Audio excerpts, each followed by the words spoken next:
Hello friends, স্বাগতম জনাইছো Chandrama's Handwork and More এটি নতুন ভিডিও লৈ আজি এই বেগটো বনাই দেখুৱাম আহক তেন্তে কেনেকৈ বনাইছো চাই লওঁ এইখন মই এসি কটন কাপোৰ লৈছো ইয়াৰ বহলটো হ'ব 23 cm আৰু দীঘলটো হ'ব 26 cm এই ফুলাম কাপোৰখনৰ পৰা ফুলখিনি কাটি লম লৈ আগৰ উকা কাপোৰখনৰ মাজত পট্টিৰ নিচিনাকৈ চিলাই লম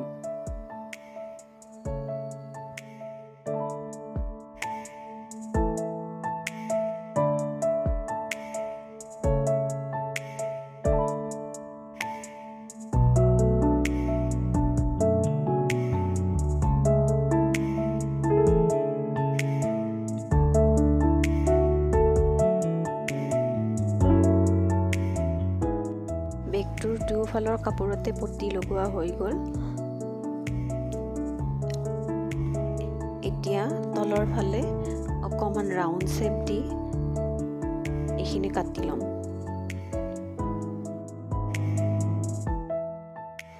নেক্সট এখন কটন কাপোৰ লৈছো বেগটোৰ ভিতৰৰ অংশত লগাবলৈ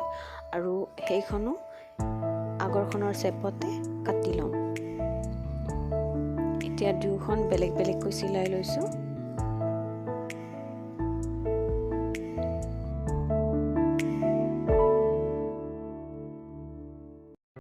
বেগটোৰ ভিতৰৰ অংশত লগোৱা কটন কাপোৰখনত মাজতে এটা গেপ ৰাখি পেলাই চিলাম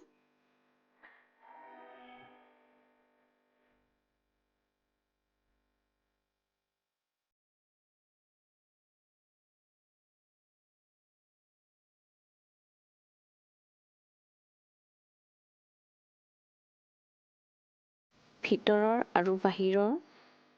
দুখন কাপোৰ চিলোৱা হৈ গ'ল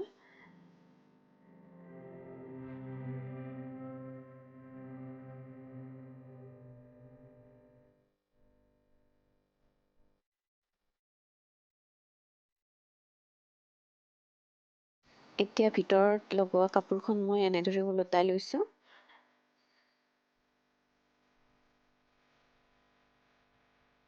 এয়া চাওক গেপটো আছে এতিয়া বেগটোৰ বাহিৰ ফালৰ যিখন কাপোৰ তাত এনেদৰে সোমাই লম লৈ পেলাই বেগৰ যিখন মুখ হ'ব সেইপিনে চিলাই লম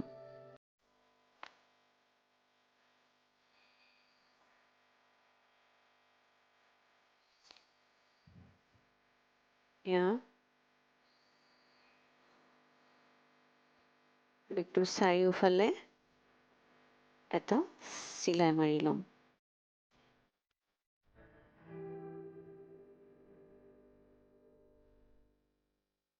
এয়া চিলোৱা হৈ গ'ল গম পাইছে চাগে ভিতৰত থকা কাপোৰখনত গেপটো কিয় ৰাখিছিলোঁ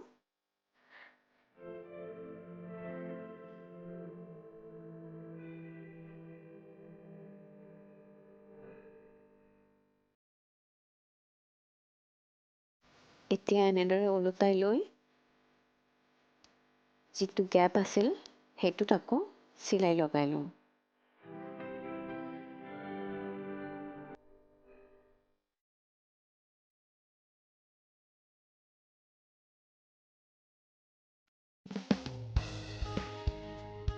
এয়া চিলাই কৰি ল'লোঁ এতিয়া এইখন কাপোৰ হ'ব বেগটোৰ ভিতৰৰ অংশ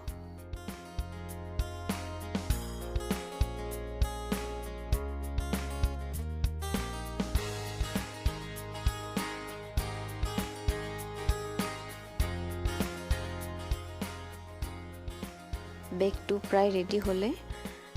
এতিয়া সন্মুখৰ পৰা প্ৰায় 1.5 ইঞ্চিমান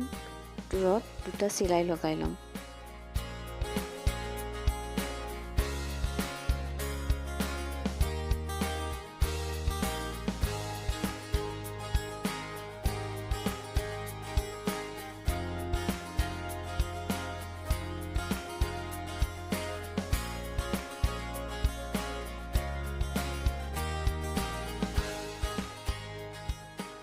এতিয়া এই চিলাই দুটাৰ মাজেৰে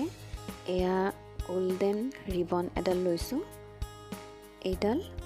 সুমুৱাই ল'ম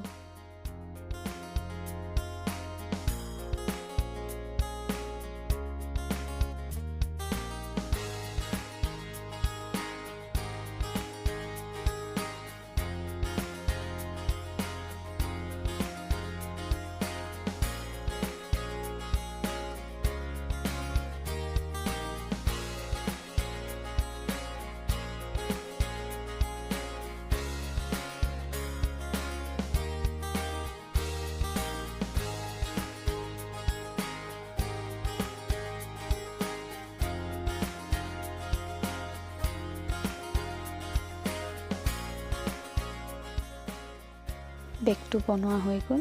এতিয়া বেগৰ হেণ্ডেলডাল বনাবলৈ মই এয়া লৈছোঁ এংকৰ সূতা এডাল আৰু এয়া গোল্ডেন মণি। ভিডিঅ'টো চাই কেনে পালে জনাব। ভাল লাগিলে লাইক, কমেণ্ট, শ্বেয়াৰ কৰিব আৰু যিসকলে মোৰ চেনেলটো এতিয়ালৈ ছাবস্ক্ৰাইব কৰা নাই বা প্ৰথমবাৰলৈ মোৰ ভিডিঅ'টো চাইছে তেখেতসকলে প্লিজ চেনেলটো ছাবস্ক্ৰাইব কৰিব, লগতে ওচৰতে থকা বেল আইকনটো দবাই দিব। তেতিয়াহ'লে মই ভিডিঅ'বোৰ আপলোড দিয়াৰ লগে লগে আপোনালোকে চাব পাৰিব।